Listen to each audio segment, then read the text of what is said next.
हम नजराने के लिए नहीं आते। एक बात याद रखें कान खोल करके, बहुत सारे लोगों ने बना रखा होगा। मैं आज ऐलानन ये कहता हूं, हमारे नाम पर कोई दलाली ना करे। हमारा कोई एजेंट नहीं है जलसों के लिए।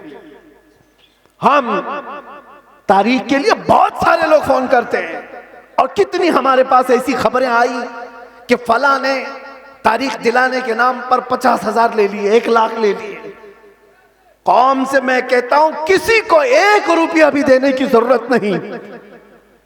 अल्लाह रब्बुल इज्जत ने हमें जितना अता किया वो बहुत है, बहुत है। मैंने जलसों को कभी भी जरिए माश नहीं बनाया है। अल्लाह शाहिद है, अल्लाह शाहिद है। किसी भी जगह हमने कभी कोई डिमांड नहीं किया। लेकिन आज से मैं कहता हूं मकामी उलमा को पहले खुश रखो। अगर वो खुश रहे तो दीन का मिजाज बना रहे, और अगर उनको इस हालत में रखे हो कि उनको देखो तो लगे कि यतीम है, बेसहारा है, लावारिस है। किसने इनकी हालत बना रखी है? ये जेबों पर लोगों की नजर क्यों डालने लग गए? तुमने खुश नहीं रखा। तनख्वाहों में कटौती ऐसी करते चले गए कि उनको एक एक पाई के लिए तरसाते रह गए। मैं जानता हूं कई इमाम ऐसे हैं जो मस्जिद के दिए हुए छोटे से घर में अपनी पूरी जिंदगी गुजार कर चले गए। मदरसे में मुख्तसर सी तनख्वाह पर 40 साल पढ़ाते रह गए। हाल इस निज़ाम पर मैंने थोड़ी सी गुफ्तगू इसलिए की कि उलमा को हकीर मत समझो। या उलमा ज़वील एहतराम अगर दीन के नाम पर तुमसे कुछ तलब कर रहे हैं तो सारे लोगों को एक कैटेगरी में मत शुमार करो। एक जुमला मैं आपसे कहता हूं, तवज्जो से सुनना। हर दाढ़ी वाला चोर नहीं होता, लेकिन चोर दाढ़ी रख लेता है। चोर अपनी चोरी छुपाने के लिए दाढ़ी रख लेता है। हाँ, इस फार्मूले को समझ करके चलें और इसको हर जगह फिट ना करें। दाढ़ी वाले को देख करके हिकारत से देखना मेरे अजीजों, हरगिज नहीं। कुछ चोर अगर इस तरह के लिबास पहन लें तो ऐसा थोड़ी ना होता है कि हम ये भी तो नहीं कह सकते कि हर चाय वाला चोर है।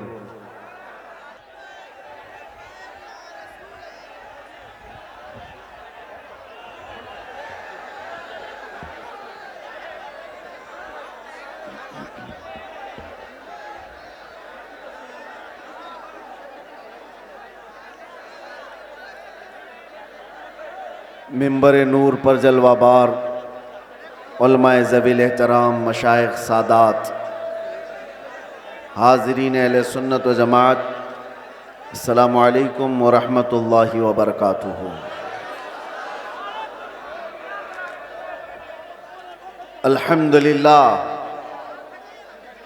अल्हम्दुलिल्लाहिल हन्नानिल मन्नान अल्लज़ी खलक़ल इंसान व अल्लमहुल बयान, वस्सलातु वस्सलामु अला रसूलिही सय्यिदिल इंसी वल जान व अला आलिही व अस्हाबिही ज़विल खैरि वल इहसान, अम्मा बअद। फ़अऊज़ु बिल्लाहि मिनश शैतानिर रजीम, बिस्मिल्लाहिर रहमानिर रहीम। इन यंसुरकुमुल्लाहु फला गालिब लकुम व इन यख़ज़ुलकुम फमन ज़ल्लज़ी यंसुरुकुम मिन बअदिही व अलल्लाहि फल्यतवक्कलिल मुमिनून। सदक़ल्लाहु मौलाना अज़ीम। बारगाह रिसालत मुआब सल्लल्लाहु तआला अलैहि वसल्लम में दुरूद पाक का हदिया पेश करें। अल्लाहुम्मा सल्लि अला सय्यिदिना मुहम्मदिन मअदनिल जूदि वल करम व आलिही व अस्हाबिहिल किराम व इब्निहिल करीम व बारिक व सल्लिम सलातन दाइमतन सरमदन अबदा।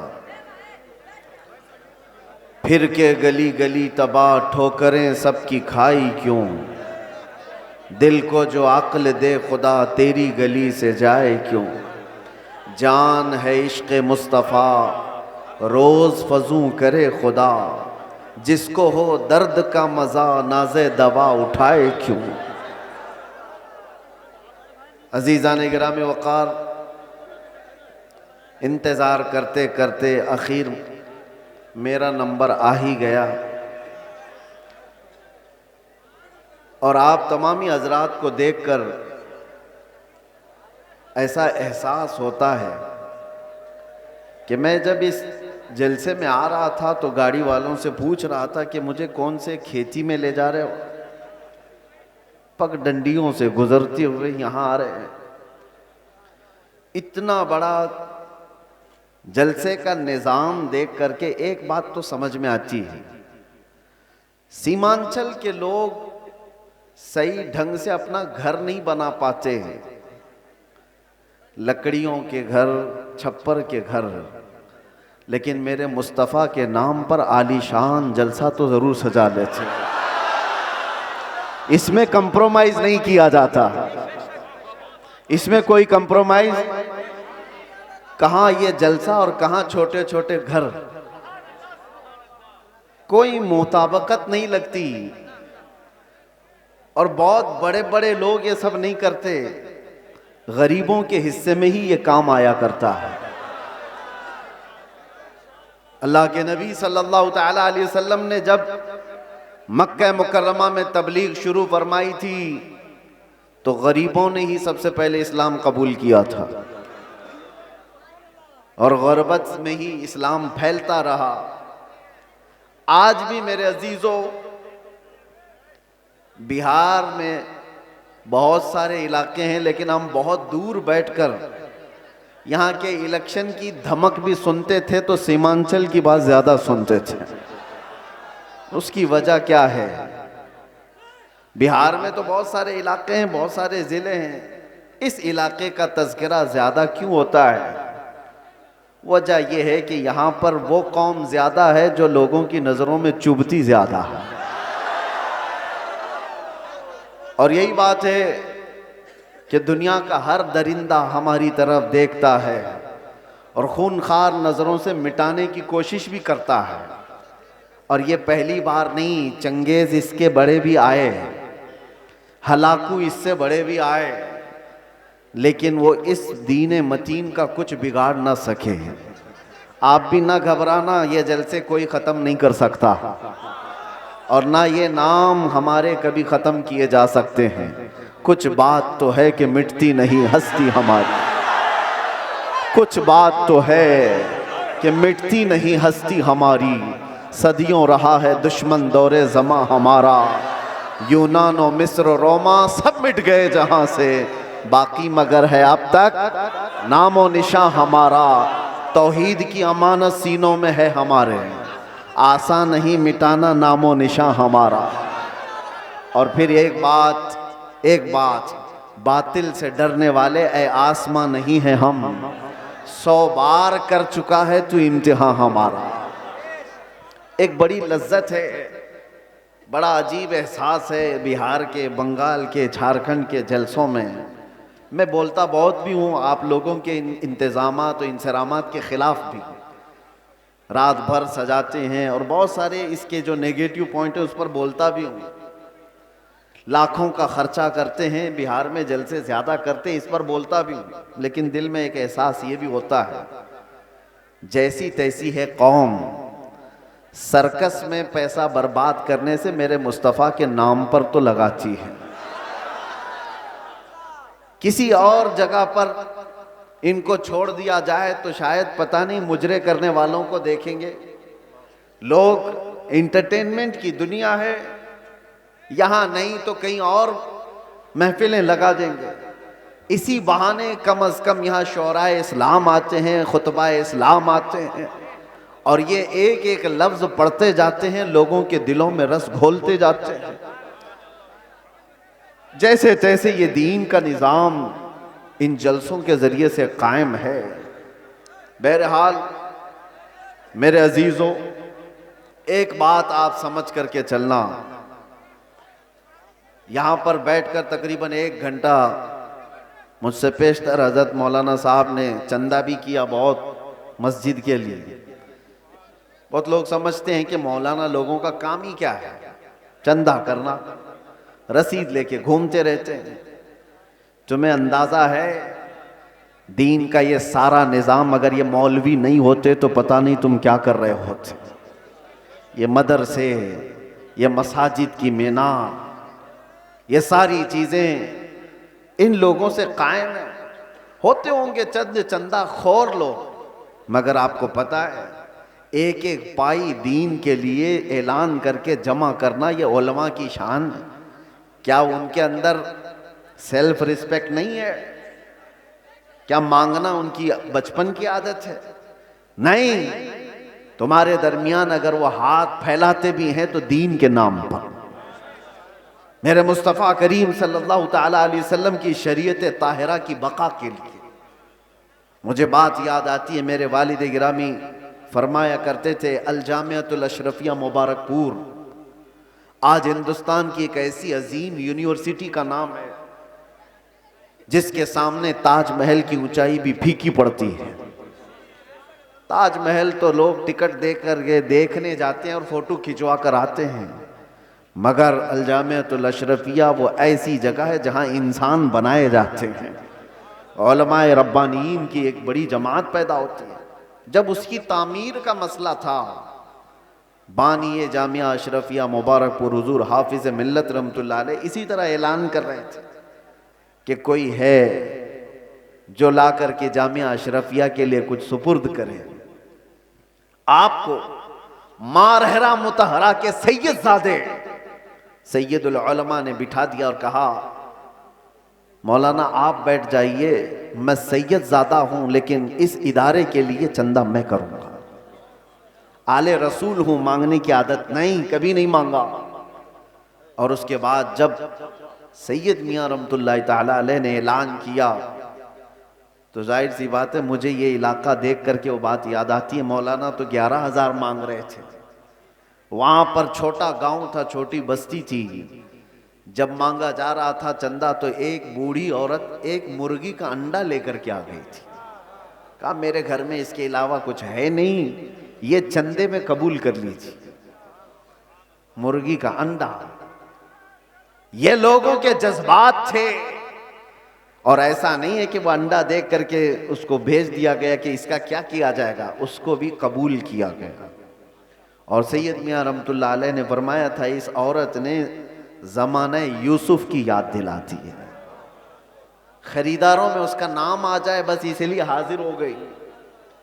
बहरहाल इस निज़ाम पर मैंने थोड़ी सी गुफ्तगू इसलिए की कि उलमा को हकीर मत समझो। या उलमा ज़वील एहतराम अगर दीन के नाम पर तुमसे कुछ तलब कर रहे हैं तो सारे लोगों को एक कैटेगरी में मत शुमार करो। एक जुमला मैं आपसे कहता हूं, तवज्जो से सुनना। हर दाढ़ी वाला चोर नहीं होता, लेकिन चोर दाढ़ी रख लेता है। चोर अपनी चोरी छुपाने के लिए दाढ़ी रख लेता है। हाँ, इस फार्मूले को समझ करके चलें और इसको हर जगह फिट ना करें। दाढ़ी वाले को देख करके हिकारत से देखना मेरे अजीजों, हरगिज नहीं। कुछ चोर अगर इस तरह के लिबास पहन लें तो ऐसा थोड़ी ना होता है कि हम ये भी तो नहीं कह सकते कि हर चाय वाला चोर है। नहीं कह सकते, नहीं कह सकते। सबको एक कैटेगरी में कैसे शामिल कर दें? ये एक जुमला आप याद रखें, मैं किसी का नाम नहीं ले रहा हूं। और दूसरी बात, उलमाए ज़वील एहतराम के लिए खास तौर पर मैंने आयत करीमा की तिलावत की है खुतबे में, खुतबे के बाद, यंसुरकुमुल्लाहु फला गालिब लकुम, अगर अल्लाह तुम्हारी मदद करे तो कोई ताकत तुम पर गालिब नहीं आ सकती, कोई तुम पर गलबा नहीं हासिल कर सकता। ये एक जुमला कुरान पाक का इतना पावरफुल है, इतना पावरफुल है कि अल्लाह तुम्हारी मदद करे तो कोई गालिब नहीं आएगा। और अगर कोई गालिब आया हुआ है हमारे ऊपर तो इसका मतलब है कि तुम महरूम हो या हम महरूम हैं उस अजीम मदद से जिसका वादा कुरान में अल्लाह ताला ने फरमाया, वो हमारे अमाल की बुनियाद पर। मुर्शिद गिरामी हुजूर ताजुल शरिया रहमतुल्लाह ताला अलैह एक आयत की तफसीर फरमाते हुए हमसे कह रहे थे कि एक साहब आए और उन्होंने कहा कि हजरत हमारे गांव में बहुत फसादात हो गए, वायलेशन हो गया, लेकिन मुसलमानों को पकड़ पकड़ करके पुलिस ले जा रही है। 8-10 दिन हो गए, अभी तक थमी नहीं है ये गिरफ्तारियां। और वो बयान करते करते उन्होंने ये कहा कि ये सारी पकड़ धकड़ जो चल रही है, इसकी सारी मुखबिरी मुसलमान ही करते हैं। कौन कहां किस घर में छुपा है और क्या क्या कर रहा था, सब मुसलमान ही बताते हैं और आकर के इनको अरेस्ट किया जाता है। तब हजरत ने एक आयत पढ़ करके हमें बताया था। कुरान में अल्लाह फरमाता है वलन यजअलल्लाहु लिलकाफिरीन अलल मुमिनीन सबीला। अल्लाह कुरान में फरमाता है हरगिज हरगिज अल्लाह ताला काफिरों को ईमान वालों पर गलबा नहीं देगा, कभी नहीं। लन का लफ्ज है नफी ताकीद के साथ। हरगिज अल्लाह तबारक व तआला काफिरों को ईमान वालों पर गलबा नहीं देगा। हजरत फरमाते मगर ये कि किसी काफिर की मदद मुसलमान ही करे तो वो काफिर मुसलमान के रास्ते से दूसरे मुसलमान पर गलबा करेगा। बात समझ में आ रही है? एक मुसलमान को जरिया बना करके ही दूसरा कोई तुम्हारे घर पर हमला करेगा। आज के हालात पर मैं जो बात कर रहा हूं सुनो मेरे अजीजों, बहुत सारे मुसलमान अपना फ्यूचर आज बना नहीं पा रहे हैं। इनको पता ही नहीं है किसके साथ जाना है और किसका साथ देना है। हालात ऐसे हैं कि किसी और मुसलमान को गिराने के लिए एक मुसलमान किसी काफिर और मुशरिक की मदद पर भी राजी हो जाता है। यही मैं बता रहा हूं कि कभी तुम्हें कोई कौम मगलूब नहीं कर सकती जब तक कि तुम्हारे अंदर के गद्दार तुम्हें मगलूब ना करें। जब तक हमारे दरमियान मौजूद जमात के मुनाफिकीन हमारे खिलाफ ना खड़े हों तब तक कोई कौम हमें डायरेक्ट नहीं गिरा सकती।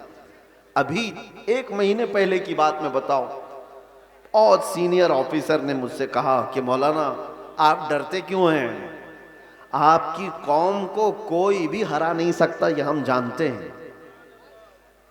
ये मैं सुनता था पहले, लेकिन डायरेक्ट सुना आपकी कौम को कोई कुछ नहीं कर सकता। आपकी कौम ही आपकी कौम को बर्बाद करती है, बाकी कोई नहीं कर सकता। आज भी दूसरों को इस बात का यकीन है कि हमें कोई भी गलबा हासिल करके गिरा नहीं पाता जब तक कि हमारा अंदर का मुनाफिक उसका साथ नहीं देता। ये गद्दारों की जमात, ये मुनाफिकीन की जमात, मैं जानता हूं सैफी साहब यहां मौजूद है, मैं आपसे कह रहा हूं कि उस वक्त कैफियत क्या होती होगी। ये स्टेज पे मौजूद सारे उलमा, हमारी बिरादरी, उलमा बिरादरी, हम गिरफ्तार होकर के 200 लोगों के दरमियान हैं। पहरेदारी में कोई कसर नहीं छोड़ी जा रही है, कोई कसर नहीं छोड़ी जा रही है।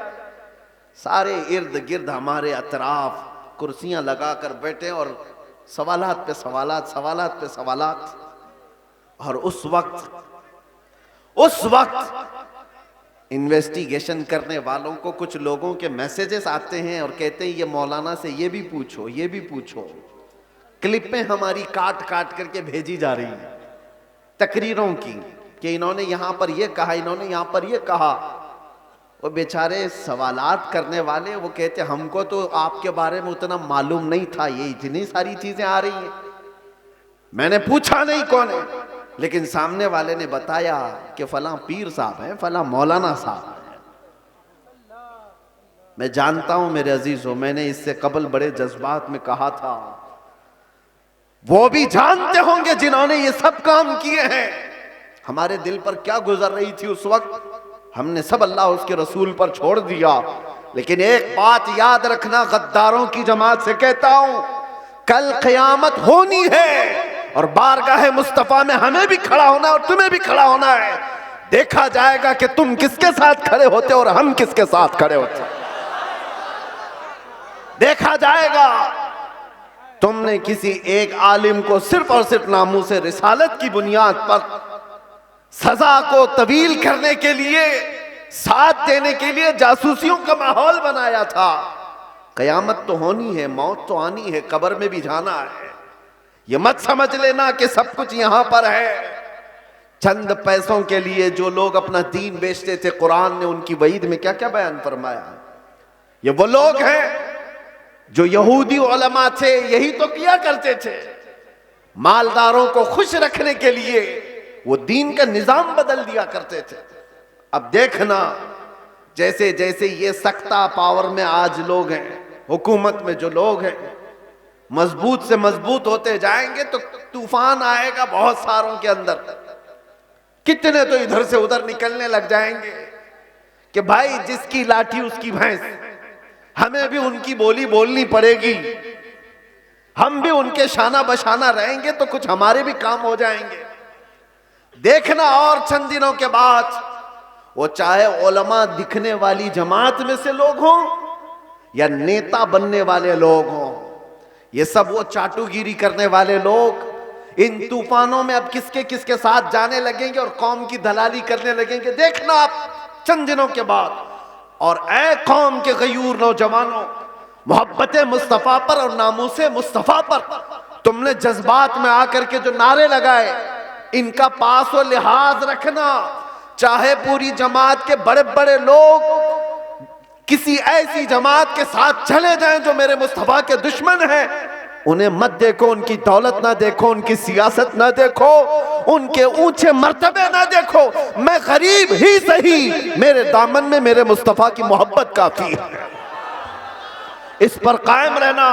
तुम्हारे घर छप्पर के हैं, तुम्हारे इलाके बाढ़ से डूब जाते हैं, बहुत सारे मामलात हैं, इस पर राजी रहना, लेकिन ईमान का सौदा कभी ना करना, नामूस है मुस्तफा का सौदा कभी होने नहीं देना। ऐसों की जमात से अपने आप को बचाए रखो जो दीन का सौदा करते हैं।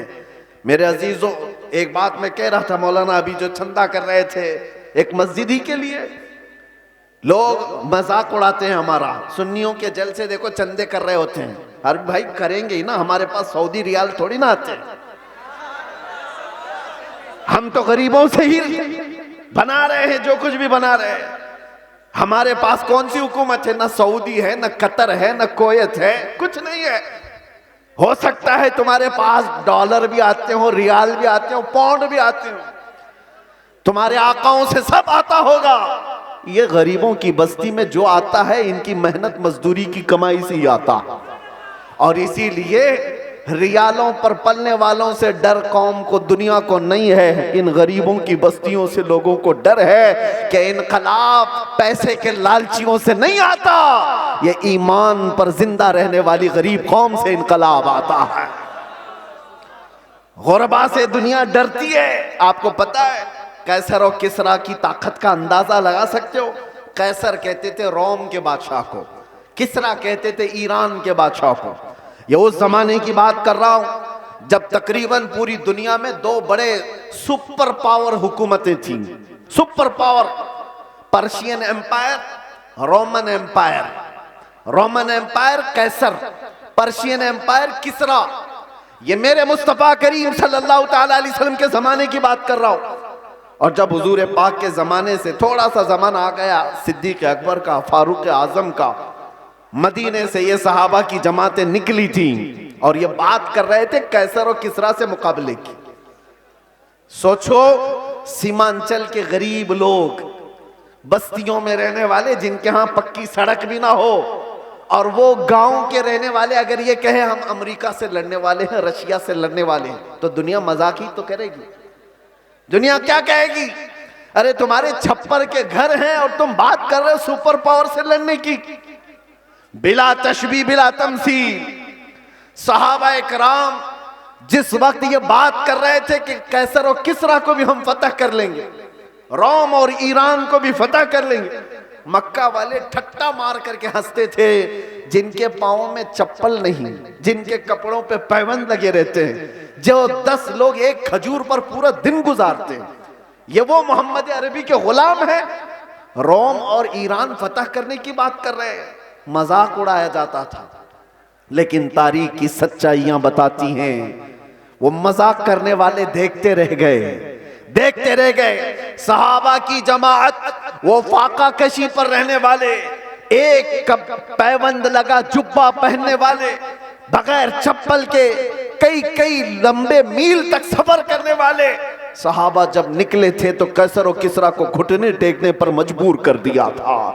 उमर फारूक रदी अल्लाह ताला अन्हु के जमाने में वो वक्त आया था कि जब किसरा की हुकूमत भी तहोबाला हो गई, कैसर की तमाम सल्तनत की रानाइयां खत्म हो गई और फिर परचम इस्लाम लहराया था, तो आज तक ईरान पर जो इस्लामी हुकूमत का गलगला है आज तक मौजूद है। मैं आपसे कहता हूं कि दुनिया ने हमेशा ये देखा है मोहम्मद अरबी सल्लल्लाहु ताला अलैहि वसल्लम के गुलामों में इनको कमजोर देखा गया है, इनको गरीब देखा गया है, फटे पुराने कपड़ों में देखा गया है, उलझे बालों में देखा गया है। लेकिन जब इस कौम को जलाल आता है तो बड़ी बड़ी हुकूमतों के तख्ते पलट जाते हैं। इसी को इकबाल ने कहा था, निकल करके सहरा से जिसने उलट दिया था तख्ते रोमा को, सुना है कुदसियों से मैंने कि वो शेर फिर होशियार होगा। सुना है कुदसियों से मैंने कि वो शेर फिर होशियार होगा। ऐ सुन्नियों, घबराने की जरूरत नहीं, मायूस होने की जरूरत नहीं, अपने आमाल बदलने की जरूरत है, अपने अखलाक बदलने की जरूरत है, ईमान की मजबूती लाने की जरूरत है। हमारे पास बचा क्या है? अभी जो चीज बची है वो मोहब्बत मुस्तफा, नबी करीम सल्लल्लाहु ताला अलैहि वसल्लम पर मर मिटने वाली जो कैफियत है, ये दुनिया की सबसे अजीम दौलत अल्लाह ने तुम्हें अता की, इसको बचाए रखो। ये भी अगर खत्म हो गई तो चलती फिरती लाशें हैं और कुछ भी नहीं बचा। हाँ, आपका एक सवाल है, जैसे हमसे भी कहते थे लोग, बहुत बोलते थे, गिरफ्तार होकर के गए, जेलों के पीछे पड़े रहे, कोई पुरसाने हाल नहीं, धक्के खाते रहे, कैसी कैसी जगहों पर बैठते रहे, क्या ये इज्जत की बात है? मेरे अजीजों, ये गिरफ्तारियां यह हमारे आबा व अजदाद की सुन्नत है। हाँ, जेल कैद ये सारी चीजें नई बात नहीं है। तारीख उठा करके देख लो तो बड़े बड़े बुजुर्गान दीन इस मंजिल से गुजरते चले गए और सब ये तो छोटी मंजिल है, इससे बड़ी मंजिल फांसी की आती है। वहां तक भी उलमाए रब्बानीन पहुंचे हैं और कभी उन्होंने ये नहीं कहा हमारे इस रास्ते पर चलने की वजह से हमें सजा मिल रही है, बल्कि फांसी के फंदे को चूम करके भी वो कहते थे हक तो ये है कि हक अदा ना हुआ, हक तो ये है कि हक अदा ना हुआ। हमारे असलाफ़े किराम में आपको पता है इमाम अहमद बिन हम्बल को 300 कोड़े मारे गए थे हक बात के लिए। और आपको पता है हजरत इमाम मूसा काजिम इमाम जाफर सादिक के बेटे हैं, अहले बैत के बड़े इमाम हैं। 7 साल तक एक खलीफा ने आपको ऐसी जेल में रखा कि आपने सूरज नहीं देखा था। 7 साल फिर जहर दे करके कैद खाने में ही मार दिया गया। इमाम मोहम्मद बिन हसन अस्करी 20 साल तक जेल की जिंदगी गुजारे। हजरत अहमद फारूकी सरहिंदी मुजद्दिद अल्फसानी 8 साल तक ग्वालियर की जेल में बंद रहे। अल्लामा किफायत अली काफी, इनायत अहमद काकोरवी, फजल हक खैराबादी, ये वो उलमाए रब्बानीन हैं जो अपने हक बयानी की बुनियाद पर जेल की सजाएं काटते रहे। लेकिन ये बात इसलिए मैं कह रहा हूं, जेल की सजाएं काटने के बाद न दीन पर कुछ फर्क आया न ईमान पर कुछ फर्क आया, इसलिए कि हमारा मानना यह है इस्लाम जिंदा होता है हर करबला के बाद। इस्लाम जिंदा होता है हर करबला के बाद। कुर्बानियां अगर देने का वक्त आए तो कुर्बानियां दोगे या नहीं दोगे? हुजूर पाक सल्लल्लाहु ताला अलैहि वसल्लम के नाम पर आजमाइशें आएंगी तो उन आजमाइशों के लिए तैयार रहोगे कि नहीं रहोगे? बस मैं ये नहीं कहता कि कुछ करने के लिए, जाने के लिए, उठने के लिए, बस बात इतनी है कि संभाले रखो अपने ईमान को और उलमाए रब्बानीन अपना काम करते रहे, हक बोलना ना छोड़ें। किसी जालिम के दबाव में आकर कभी भी वो अपनी जुबान को गूंगी ना करें। बल्कि वो हक बयान करते रहें। परेशानियां आएंगी, मसाइब आएंगे, ये तुम्हारे मरातिब को और बढ़ाते चले जाएंगे। किसी सेठ की चापलूसी में हक बयानी से आप दूर ना भागें, इसलिए कि सेठ न तुम्हें रिस्क देता है न तुम्हें हयात देता है। अल्लाह रब्बुल इज्जत रज़्ज़ाक़ हकीकी है, वही हयात व ममात का मालिक है। उलमाए रब्बानीन को भी ये चाहिए कि हालात ज़माना को देखें जरूर, लेकिन हक बात से आप अपनी जुबान को न रोकें, इसको चलते रहने दें। अल्लाह की गैब से मदद होगी और कौम के अंदर ईमान जिंदा रहेगा, कौम के अंदर बेदारी बाकी रहेगी। और अगर ये चुप हो गए तो कौम का एक बड़ा हिस्सा बुज़दिल बन जाएगा, कौम का एक बड़ा हिस्सा बुज़दिली का शिकार हो जाएगा। चंद उलमाए रब्बानीन ही सही, इन्हें चाहिए कि वो अपनी कुर्बानियों के लिए तैयार रहें। हमने रोटियां बहुत खाई हैं हुजूर के नाम पर, जलसे बहुत कर लिए हैं। लोग उलमा को आज जो नवाजते हैं, चाहे वो एक नजराने का छोटा सा लिफाफा ही क्यों ना हो, ये ना समझें कि आपकी टोपी दाढ़ी की वजह से, बल्कि मुस्तफ़ा करीम की निस्बत की वजह से। सारी कौम आपको नाइबे रसूल समझती है, हुजूर के नाम पर हमें मिल रहा है, खा रहे हैं।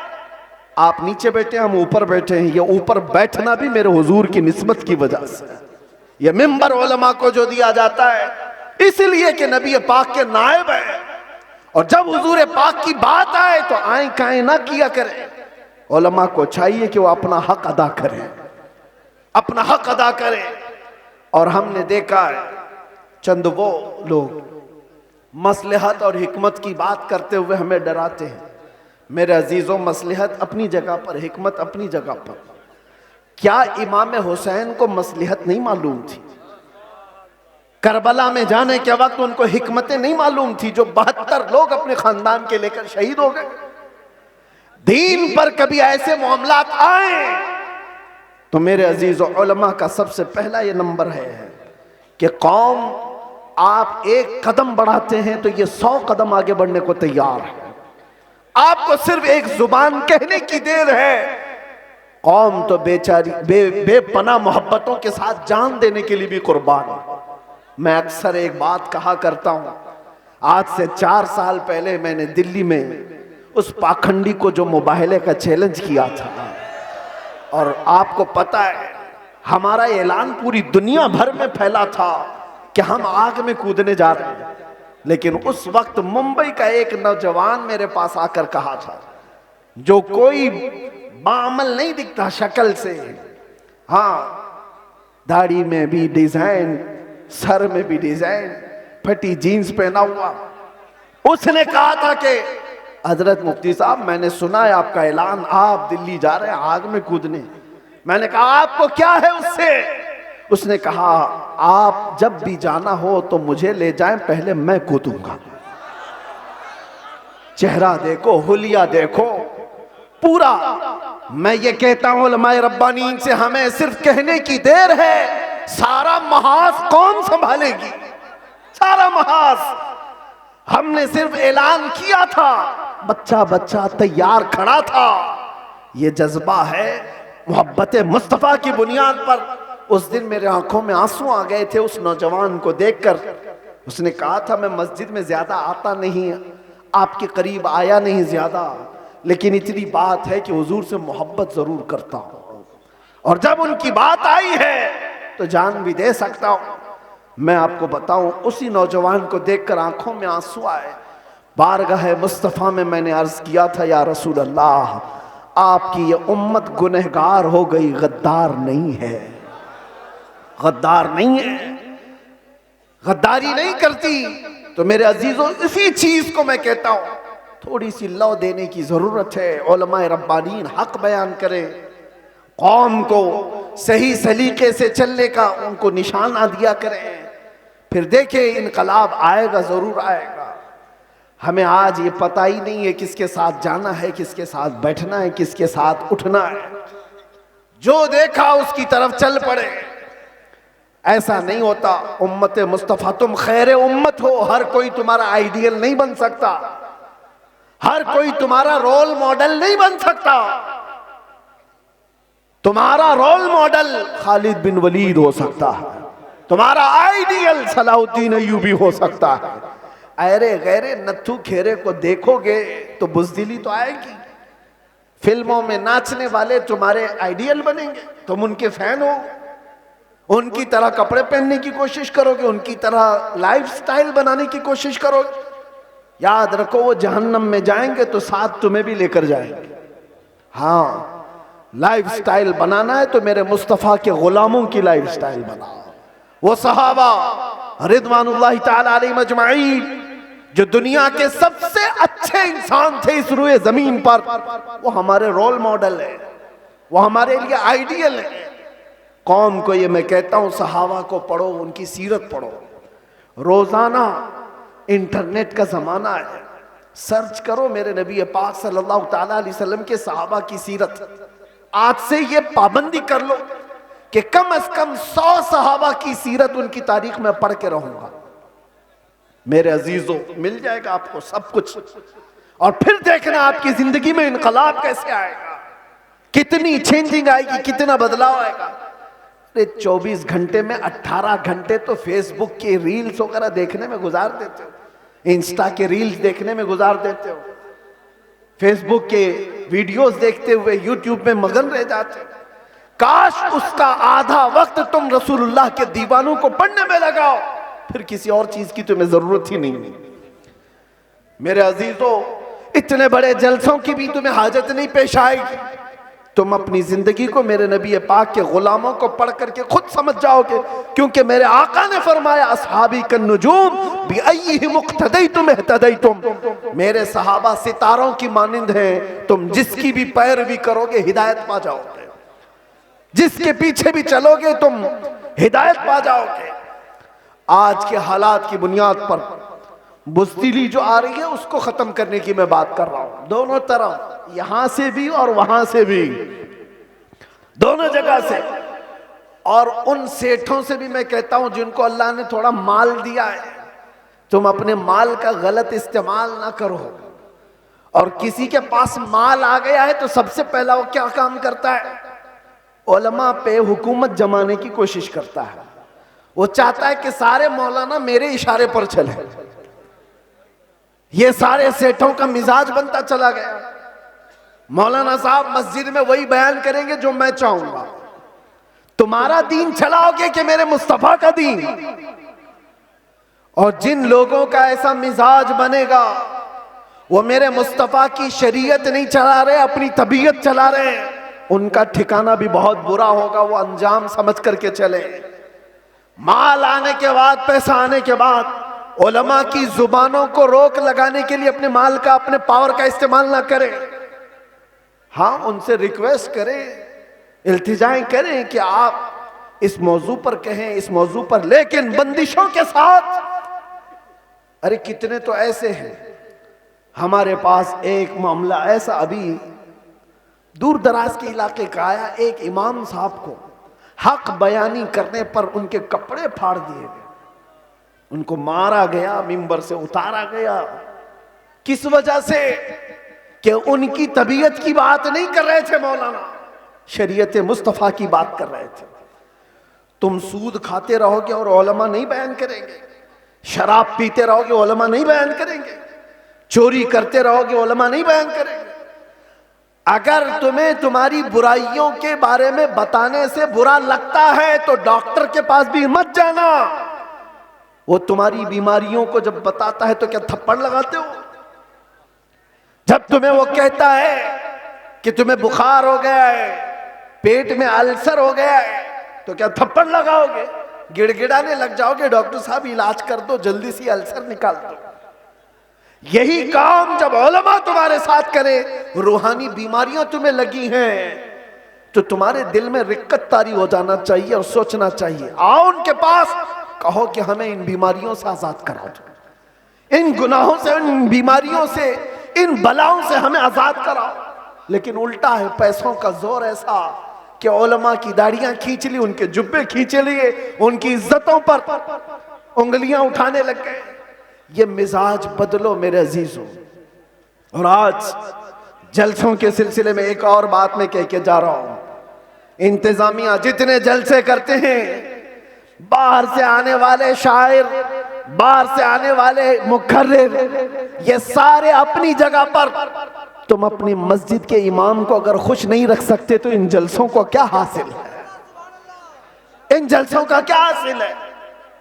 लाखों रुपए जमा करते हो और ये सब पे खर्चा करते हो। मस्जिद का इमाम 5,000 के लिए तरस जाता है। मोहल्ले के इमाम को समझते हो कि ये तो घर की मुर्गी है, दाल बराबर, इसको तो चलाया जा सकता है। वो तुम्हारे साथ साल के पूरे दिन रह रहा है, हम तो आधा घंटा 1 घंटा आकर के जा रहे हैं। जो साल भर तुम्हारे साथ खिदमतें कर रहा है उसका दिल ज्यादा खुश रखो। अगर वो मुतहर्रिक नहीं होता तो तुम्हारे पास दीन का मिजाज आता कहां से? तुम्हारे बच्चे कुरान पढ़ते कैसे? अगर वो मेहनत ना करे तो अलिफ से बा तक ना आए बच्चों को, तो फिर सबसे पहला हक है उसका। ये मिजाज भी बिहार हो कि कहीं पर भी हो, मैं ये देना चाहता हूं। हम नजराने के लिए नहीं आते, एक बात याद रखें कान खोल करके। बहुत सारे लोगों ने बना रखा होगा, मैं आज ऐलानन ये कहता हूं, हमारे नाम पर कोई दलाली ना करे। हमारा कोई एजेंट नहीं है जलसों के लिए। हम तारीख के लिए बहुत सारे लोग फोन करते हैं और कितनी हमारे पास ऐसी खबरें आई कि फला ने तारीख दिलाने के नाम पर 50,000 ले लिए, 1 लाख ले लिए। कौम से मैं कहता हूं किसी को 1 रुपया भी देने की जरूरत नहीं। अल्लाह रब्बुल इज्जत ने हमें जितना अता किया वो बहुत है, बहुत है। मैंने जलसों को कभी भी जरिए माश नहीं बनाया है। अल्लाह शाहिद है, अल्लाह शाहिद है। किसी भी जगह हमने कभी कोई डिमांड नहीं किया। हाँ, खुशियों के साथ, मोहब्बतों के साथ लोगों ने जो दिया रख लिया, अलग बात है। कभी किसी से तकाजा किया हो तो मेरे सामने खड़ा होकर के बता दे, कभी नहीं। ये बात इसलिए कर रहा हूं कि अल्लाह तबारक व तआला ने जो अता किया वो बहुत है। हम अपने पैसे से सफर का खर्चा भी निकाल सकते हैं और आकर के बगैर किसी चीज के जा भी सकते हैं। हमें किसी चीज की हाजत नहीं। लेकिन आज से मैं कहता हूं, मकामी उलमा को पहले खुश रखो। अगर वो खुश रहे तो दीन का मिजाज बना रहेगा। और अगर उनको इस हालत में रखे हो कि उनको देखो तो लगे कि यतीम है, बेसहारा है, लावारिस है, किसने इनकी हालत बना रखी है? ये जेबों पर लोगों की नजर क्यों डालने लग गए? तुमने खुश नहीं रखा। तनख्वाहों में कटौती ऐसी करते चले गए कि उनको 1-1 पाई के लिए तरसाते रह गए। मैं जानता हूं कई इमाम ऐसे हैं जो मस्जिद के दिए हुए छोटे से घर में अपनी पूरी जिंदगी गुजार कर चले गए।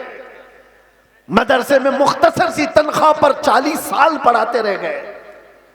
ये सारे खिदमात उनकी अपनी जगह पर। हाँ, कुछ लोग अगर बिगड़े हुए हों तो उलमाए सू हो सकते हैं, मैं उनकी वकालत नहीं कर रहा हूं। कौम का मिजाज बदलने की बात कर रहा हूं। कौम का भी हमें बुलाने की कोई आदत नहीं। हम अपनी जगह पर बैठे, जहां से तकरीर करेंगे फैल जाएगी, आ जाएगी आप तक। मुंबई में खड़े होकर के जुमा में खिताब करते हैं तो पूरी दुनिया में फैलती है, आ जाती है। हम सिर्फ और सिर्फ बड़े इसरार की वजह से आ जाते हैं। हम ये नहीं चाहते कि आपका माल जाया हो, बर्बाद हो। आप ये सारे माल का जो सही इस्तेमाल है वो अहले सुन्नत व जमात की मजबूती के लिए ही पर लगाओ। ये क्या मिजाज है बना रखा है? बहुत सारी फॉर्मेलिटीज हम देख रहे हैं।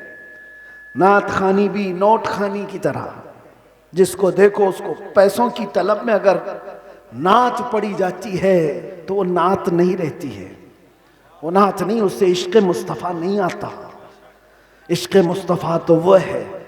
आज से तकरीबन 70 साल पहले मैंने पहले एक मैगजीन आता था माहनामा अल मीज़ान, और इस्तिक़ामत, माजरत माहनामा इस्तिक़ामत, उसमें एक चीज लिखी हुई थी।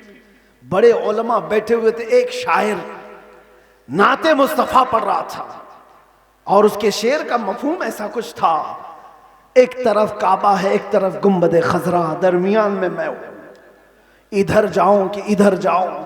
18 मरतबा उसने एक ही मिसरा पढ़ा, 18 मर्तबा होता है। लोग पक जाते हैं, ये शायर लोग क्या पढ़ रहे हैं। लेकिन वो शायर ऐसा नहीं कि जिस शेर पे पैसा मिल रहा है उसको रिपीट कर रहा हो, जिस शेर पे पैसा मिले उसको बार बार पढ़ते जाओ, नहीं। कोई नहीं, वो उलमा की महफिल थी। 18 बार जब पढ़ा उसके बाद गश खाकर गिर गया। उलमा इकराम बैठे हुए, वो उठाने के लिए आए तो देखा उनकी रूह परवास कर चुकी थी।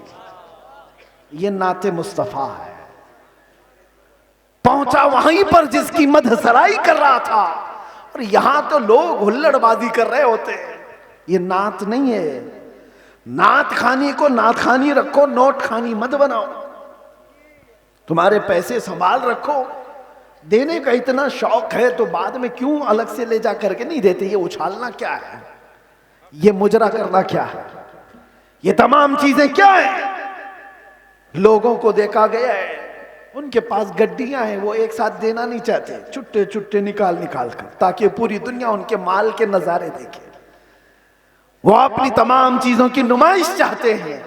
मेरे अजीजों, इस मिंबर रसूल को इन तमाम चीजों का खेल ना बनाओ।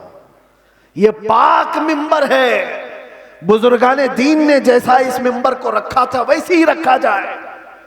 मेरे एक उस्ताद फरमाया करते थे, जलसे के 3 रुकन होते हैं, याद रख लीजिए। 3 रुकन हैं, एक इंतजामिया, एक स्टेज के मुकर्रिर, ये 2 गए, तीसरे ऑडियंस, सुनने वाले लोग।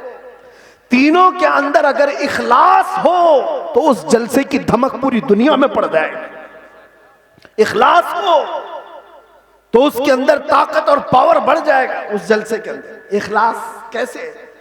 जलसा कराने वालों का भी इखलास हो कि हम अल्लाह उसके रसूल की रजा के लिए कर रहे हैं, कंपटीशन के लिए नहीं, पैसा जमा करके खाने के लिए नहीं। जलसा किया तो बाकी का पैसा हजम कर लिया, इसके लिए नहीं। इखलास हो। दूसरा रुकन ये मुकर्रिरीन का है, वो पैसा लेने के लिए ना आए हो, वो अल्लाह और उसके रसूल की बात कौम तक सुनाने के लिए आए, उनके दिल में इखलास हो। तीसरा, सुनने वाले भी सर्कस देखने ना आए हो, एंटरटेनमेंट करने ना आए हो, वो अपना घर बार छोड़ करके अल्लाह उसके रसूल के लिए आए हो। जब ये तीनों अरकान में इखलास होता है तो वो जलसा पावरफुल हो जाता है, रूहानियत से भर जाता है। फिर वहां से कहा हुआ हर जुमला ताकतवर होता है। वरना हजारों जलसे क्यों नहीं फायदा देते, क्यों नहीं देते? कहीं तो कोई मिस्टेक है, कहीं गड़बड़ है, इनकी इस्लाह की जरूरत है। कंपटीशन में जलसे ना करो। तारीख लेने वाले लोगों की कतार है। यहां भी बहुत लोग आए होंगे, पहले मिले भी और अब मिलने वाले भी होंगे। उनसे भी मैं कहता हूं, एक इलाके में अगर कहीं हो गया तो सारे साथ मिलकर क्यों नहीं साथ देते? नहीं हजरत, हमारा गांव अलग है, हमारा गांव अलग, उसी गांव में तारीख दो। नहीं हजरत, हमारी कमेटी अलग है, कमेटी भी अलग करना चाहती, गांव भी अलग करना चाहता है। किस लिए? मेरे अजीजों, इखलास पैदा करो। ये दीनी काम दिखावे के लिए नहीं होते, ये दीनी काम इखलास के लिए, अल्लाह के रसूल की इस शरीयत ताहिरा की हिफाजत के लिए। बहरहाल मैंने जो कुछ भी कहा आप लोगों के मिजाज से हट करके कहा। हो सकता है कड़वी लग जाए बात, लेकिन बीमारियों की दवा कड़वी होती है।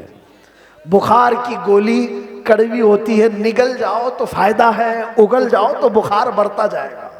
इसलिए उलमाए रब्बानीन, जलसे के मुंतजिमीन और अवामुन्नास सब के लिए मैंने ये बात कही है।